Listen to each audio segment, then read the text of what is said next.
Vamos lá. O esboço está em sua mão aí? Tá, né? Vamos lá. O propósito de Deus para o homem. Qual é o versículo, tema aí? Vamos lá? Todo mundo está com o esboço aí. Não foi assim desde o princípio. Eu vou ler a introdução, só vou dar uma lida geral. Deus nada criou sem um propósito. Deus é um Deus de propósito. Seus filhos foram chamados para Ele, segundo um propósito eterno definido antes mesmo da existência do mundo.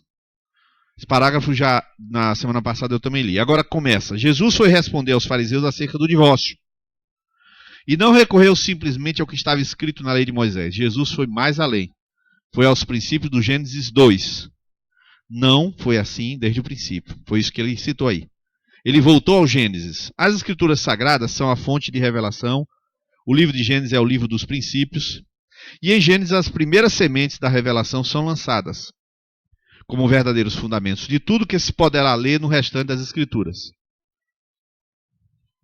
O propósito de Deus ao criar o homem, bem como a entrada do homem, a entrada do pecado no mundo, promessa da salvação, abre o livro de Gênesis, como várias outras verdades e princípios estarão presentes no restante da história da salvação e da humanidade.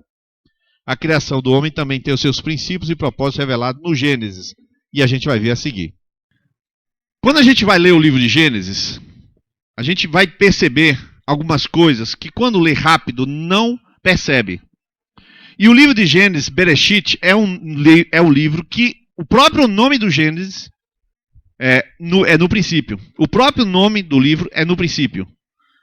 Aliás, os 5 livros da Bíblia, os 5 primeiros livros da Bíblia, a primeira palavra do livro já é o nome do livro. A primeira palavra do livro já é o nome do livro, os 5 primeiros livros da Bíblia. Esse aqui, o nome, já é o nome do livro no princípio. E o que significa Gênesis para efeito de Bíblia? Tudo que você pensar e imaginar de doutrina na Bíblia está no Gênesis. Qualquer uma que você imaginar está no Gênesis. Por exemplo, o novo nascimento está no Gênesis. Novo nascimento. O dízimo está no Gênesis. O que mais? Salvação está no Gênesis. Qualquer coisa que você imaginar e pensar está no Gênesis. Porque o Gênesis é como se fosse a torneira primeira de Deus. Deus liga a torneira, tudo sai do Gênesis.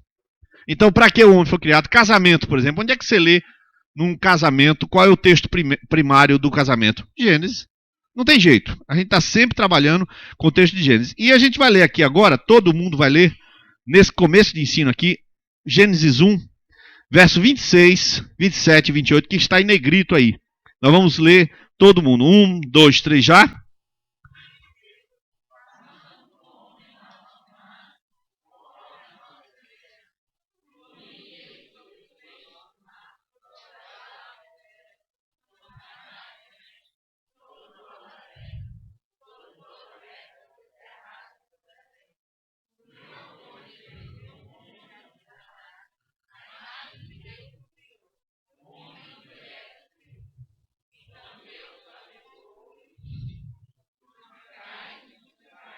Encher a terra.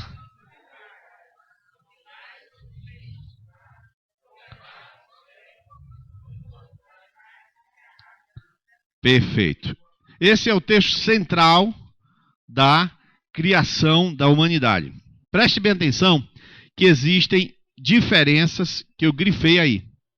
Eu coloco o olho no esboço e começam alguns grifos que aparecem. Primeiro, logo começa um grifo aqui, façamos. Então Deus está no plural aqui. Então Deus não está sozinho.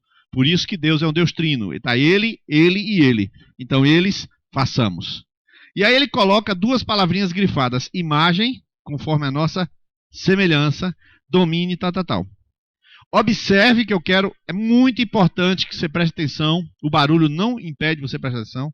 Isso aqui, se você entender, você não precisa ouvir mais nunca essa pregação. Nunca. Você ouve uma vez só, é uma vez só.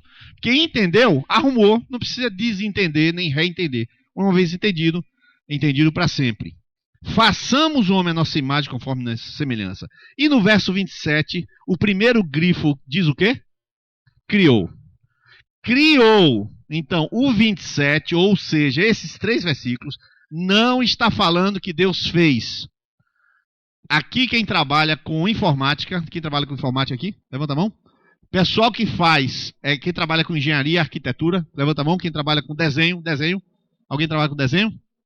Perfeito. Pessoal de arquitetura aí, de informática. Antes de você executar qualquer coisa, você faz o projeto. Esse versículo aqui não é de execução, é de projeto. Criou Deus. O que Deus criou? Ele falou assim: eu vou fazer alguém igual a nós. Igualzinho a nós. Só que com corpo. A gente aqui não tem o corpo, portanto, a gente, sendo espírito, a gente habita, nós habitamos aqui, o mundo espiritual, e tudo se resume na esfera espiritual. Agora eu vou criar um planeta material e vou colocar um Deus material. Eu vou colocar um deusinho que tem corpo. Então eu vou criar alguém com imagem e semelhança minha, mas que tem corpo. Então ele não é nós, mas é nós. Então, dá para entender isso aí? Mas ele está criando, ele ainda não fez. Isto, portanto, esses 3 versículos são versículos do projeto de Deus. E o que Deus vai querer fazer nesse projeto? Ele vai dizer o que o homem vai fazer. O terceiro grifo, aliás, o terceiro grifo, o quarto grifo ali, lá em cima, domine ele sobre os peixes. Por que é que Deus criou um deusinho? Você entenda, tá? Não é deusinho, mas um deusinho com carne, com corpo, para dominar. Óbvio, porque Deus domina. O nosso Deus reina sobre tudo, então ele vai criar um deusinho que reina. Onde é que está escrito que nós somos deuses? O próprio Jesus falou, citando o Salmo 65. Não diz a Escritura, vós sois deuses? Ele cita isso aí no Salmo, no João capítulo 8. Perfeito, mas não precisa abrir isso não. Então Deus está criando e projetando. Agora, o que é, portanto, a imagem e semelhança que Deus criou? Eu coloquei aí para ler para vocês. Imagem e semelhança significa que o homem tem natureza espiritual e caráter moral. Imagem e semelhança é a mesma coisa que glória de Deus. Ou seja, o homem externamente, ele aqui, lá vem a figura para vocês, externamente ele é um objeto, ele é um corpo material, externamente ele é isso. Você visibiliza e diz, é maçã. Mas o que é que tem dentro da maçã? A essência. E o que é a essência da maçã? A semente da maçã. Ou seja, dentro dela tem ela. Deus cria o homem com Deus dentro do homem. E quem é Deus dentro do homem? É a glória de Deus na imagem e semelhança que plantou no homem. Tá dando para entender até agora? Este homenzinho é um deusinho, entenda no bom sentido, que este homenzinho, deusinho, ele tem a essência de Deus. Ele tem imagem e semelhança de Deus. Ele tem a glória de Deus. Continua. Deus criou o homem com a sua glória dentro dele. Glória significa literalmente peso completo, plena manifestação, plena revelação, verdadeira essência, ser exposto completamente. O que é a glória de Deus? A glória de Deus é a plenitude, literalmente significa o peso completo, o peso. Significa plenitude, plena manifestação. Isso é a glória de Deus em nós. Por que isso é tão importante? Porque Deus, quando criou o homem, Deus não criou o homem porque estava com vontade de criar a barata, a lagartixa, o rato e o homem. Não é assim. Deus criou a lagartixa, criou todos esses bichos aí, barata, girafa, isso é uma coisa. Ele não botou glória em nenhum desses. Não botou imagem, não botou semelhança em nenhum desses. Quando foi criar o homem, já tinha feito tudo. Aí ele disse, agora nós vamos colocar a coroa da criação. Agora nós vamos fazer o projeto que a gente idealizou, que a gente criou. Agora eu vou realmente botar a cereja do bolo. E a cereja do bolo sou eu mesmo. Então ele vai criar ele mesmo. Ele vai criar ele mesmo, que somos nós. Nós somos a essência dessa glória. Então aqui, onde é que a gente vai... O que ele vai dizer então nessas duas frases? Frutificai e multiplicai-vos. Ele significa o quê? Você pode ler para mim o que significa frutificar e multiplicai-vos? Quem eu sou. E domine e sujeito significa o quê? Perfeito. Isso ele está criando o homem e a mulher. Criando o homem e a mulher. Está criando o homem e a mulher, macho e fêmea. Está escrito a imagem de Deus. E já pensou frutificar e multiplicar, ou seja, não pode ficar em você. E também pensou, você vai fazer feito eu, dominar. Agora vamos tirar uma aplicação antes de eu fazer uma aplicação aqui agora. Com essa maçã. Vamos girar uma aplicação. Será que algum de nós foi chamado para o fracasso? Vocês acham? Será que algum de nós foi chamado para viver uma vida decadente, uma vida escrava de pecado, seja o que for? Você acha que isso? Nenhum lugar você pode imaginar que uma pessoa de Deus, um servo de Deus, alguém com a glória de Deus, ele vai ser escravizado por nada. Por nada. Exemplo, fumo. Exemplo é o fumo. Eu já conversando com alguma pessoa, disse assim, que coisa engraçada. Você sabe o que é o fumo? Aí a pessoa, ele não tinha pensado sobre isso, ele falou o fumo. O que é o fumo? O fumo é uma planta. Você sabe disso, o fumo é uma planta. Pois o sujeito é capaz de uma planta mandar nele. Pense que absurdo. A planta, num pedacinho de papel, e ele, ai meu Deus, ai, não vou. Não. Ninguém vai ver não. Aí, o que é isso? Uma planta está mandando nele. Não tem jeito de dizer que não. Mas ele não manda na planta? Ele não controla ele mesmo? Não tem como. É uma coisa, é coisa sem nexo. Mas é o que acontece. Deus não criou ninguém para isso. Deus nos criou para dominar. E assim foi e assim é. Agora eu vou dar o exemplo da fruta para você entender o que é a glória de Deus. Essas 4 sementes aqui, 4 sementes de maçã, elas, dentro delas, tem isso aqui. Dentro dela, você diz o quê? Dentro dela tem isso aqui. Deus diz o contrário. Dentro dela, semente, tem isso aqui. Dentro desta semente tem isso aqui. Porque nesta semente tem uma árvore e tem várias maçãs dentro dessa semente. Então quando você olha essa semente, você pode não dar nada por ela.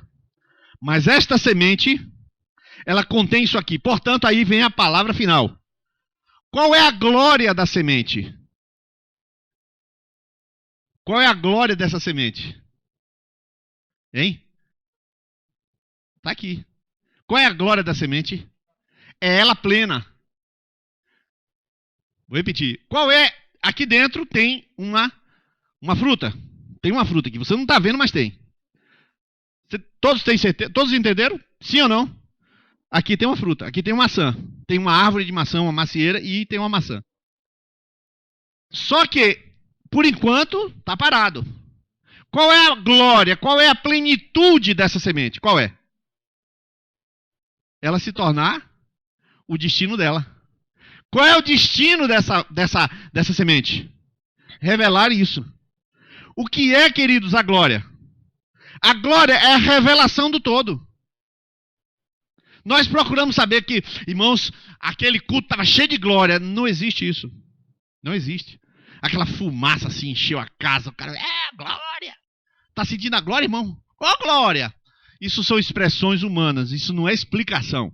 Para você entender o que é glória, você precisa entender que glória é a plenitude. Quando se manifesta a semente na sua plenitude, vai dar o quê? Me diz. Vai dar a maçã.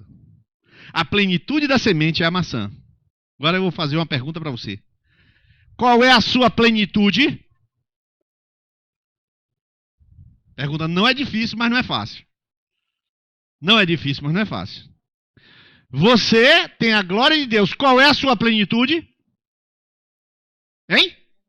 Deus. A plenitude sua é Deus.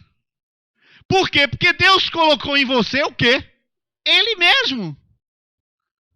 Na semente que é nega, tem Deus que está dentro de nega. Na vida, em Cláudio, que não é nada, alguém diz assim, não brinque, porque é Deus. Não é porque ele é forte, nada disso não. É porque é Deus. Vocês estão entendendo, queridos? Sim ou não? Isso aqui é um negócio meio assustador. Porque nenhum de vocês sabe qual é a sua própria plenitude. Nenhum de vocês sabe. Eu não sei. Eu não sei qual é a minha plenitude. Qual é a minha glória? Qual é a minha glória?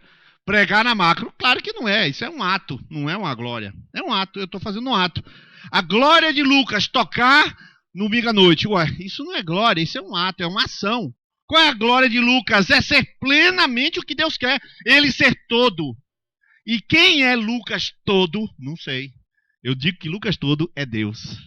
Porque Deus foi plantado em Lucas e Lucas exala e vai e se esboça e cresce e chega a ser quem? Todo Deus para qual ele foi destinado. Amém? Deu para entender sim ou não, amados? Isto é glória. Glória é plenitude. O problema, queridos, é que Deus nos criou para a sua glória, para a sua glória, para a sua glória, para a sua plenitude. Isso significa que nenhum de vocês sabe quem vocês são. Nenhum de vocês sabe. Você está indo para ser, mas ainda não sabe. Por isso que a Bíblia diz que a vereda do justo, o que diz o resto? É como a luz da aurora, que vai brilhando mais e mais, de fé em fé, de glória em glória. Nós, como rosto descoberto, refletindo como espelho, é a glória. Nós somos transformados pela glória. Então, a glória é a nossa plenitude. Mas vamos lá, eu podia falar várias coisas sobre isso, mas senão vai fugir do esboço. Só isso aqui, sobre a glória, já era um negócio para a gente passar e ficar jogando isso aí, tem muita profundidade. Um exemplo simples, mas não, eu vou deixar para isso falar na próxima semana sobre isso. Sobre essa expressão da glória para o homem. Vamos continuar, para o esboço. Por que Deus criou o homem como expressão de si mesmo? Para governar a terra pelo homem, para causar o impacto de sua glória através do homem. Vamos lá. 3 versículos, eu queria que a gente lesse esses 3 versículos, porque é propósito de Deus que a terra se encha de Deus. Abacuque 2,14.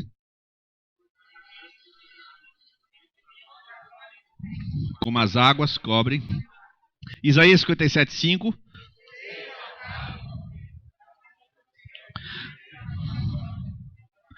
Isaías 6,3.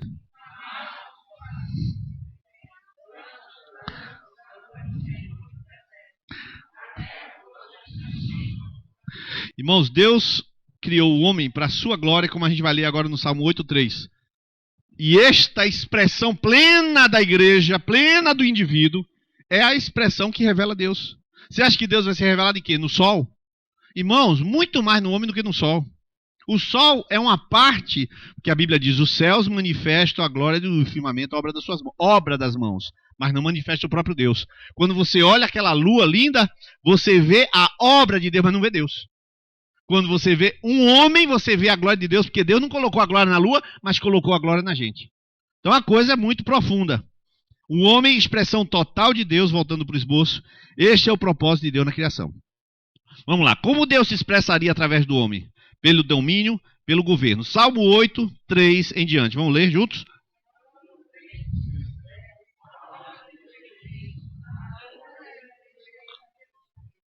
Que é o homem, para que te lembres dele. Pouco abaixo de Deus o fizeste, de glória e de honra o coroaste. Tá bom aí. De glória e de honra o coroaste. Você acabou de ver. Nós não estamos falando que o cachorro, que a lua, nada disso foi coroado de glória. Quem foi coroado de glória foi quem? Aí vem o versículo seguinte: deste domínio sobre as obras das tuas mãos, tudo puseste debaixo dos seus pés. Confirmando Gênesis. Quem é que manda nessa porcaria aqui? Deus. Quem é que manda essa porcaria aqui? O homem. Não é porcaria não, tá? Vocês têm entendido. É o homem. Por quê? Porque o homem é a glória de Deus e é a extensão de Deus e ele é a expressão da glória de Deus. Resolvido, não temos problema. Agora nós vamos entrar no problema real. Gênesis 1:26, Deus primeiro o quê? Criou. E mulher, beleza. Ou seja, ele planejou, idealizou, definiu o projeto. Em Gênesis 2:7, Deus o quê? Formou o homem. Deus fabricou manualmente. Vamos ver quantas pessoas Deus fabricou. Provavelmente um homem e uma mulher. Gênesis 2:7. Vamos ler juntos? E soprou-lhe. E o homem tornou-se alma vivente. Perfeito. Vamos lá. Agora nós começamos a parte do esboço que fala do homem.